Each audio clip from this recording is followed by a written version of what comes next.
you've been talking about a certain woman named Sharon a lot. Oh, Why? look, the Sharons of the world is my version of Karen, right? So Karen and Sharon. Sharon, I don't know how many times I've heard people say, my mum, my dad, my auntie, my cousin, my brother, my friend did this or said that and says this and says that, when they've got no track record. And because we deal with hundreds and hundreds of clients in a year, and we do that and we see the results, the point of that is, don't listen to the person next to you who doesn't know what they're talking about, don't have a track record. Come to the people that are part of a team and that have done that. They've got a track record. If I want to build my business and build my leadership, I'm not going to ask my cousin. I'm going to seek out somebody who's done what I want to do.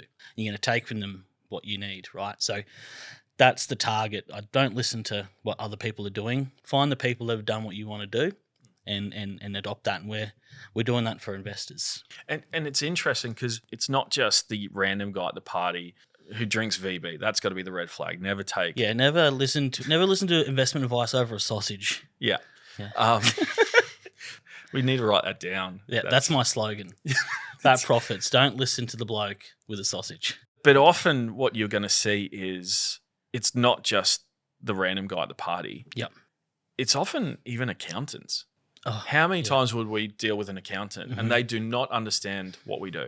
No, not so many times. And they're telling their clients, you need to do X, Y, Z. Well, they don't understand credit. They don't work with policy every day. I've had accountants tell clients you should be doing ABC working with this bank. And that bank don't even work with that client. Yeah. And so the client's coming with these weird expectations, and that's what Sharon does. Sharon creates a fake world and then encourages people to live within it. Yep. And by the time they arrive to us, it's not just educating them on lending, it's having to break down all the preconceived ideas. And that's what Sharon does, creates a pretty weird world. And I think it's, if you've got a Sharon on your team, whether it be an ill-informed family member or an ill-informed accountant, who's on your team is really critical in this. Very. Yep. And so, so what does having a good team around you mean for you as an investor? Yeah, I think it's the difference between progressing and not progressing. And what I mean by that is if you're looking to build a portfolio, there's got to be some type of plan. And we know that plan can change, right? In lending, we've got to be able to pivot and change, but the ultimate goal and the plan is still the same. How we get there is different, right? If we look at the new investment changes and lending changes, that's change for people, right? But what it means is that, number one, first and foremost, you are being educated and you are understanding what you're doing. Number two, you've got the right accountant that is aligned probably with the broker and potentially a buyer's agent. I think sometimes it's not about going aggressive. I think sometimes it's about landing the first plane. I think people think that they need to build a big portfolio all in 1 year.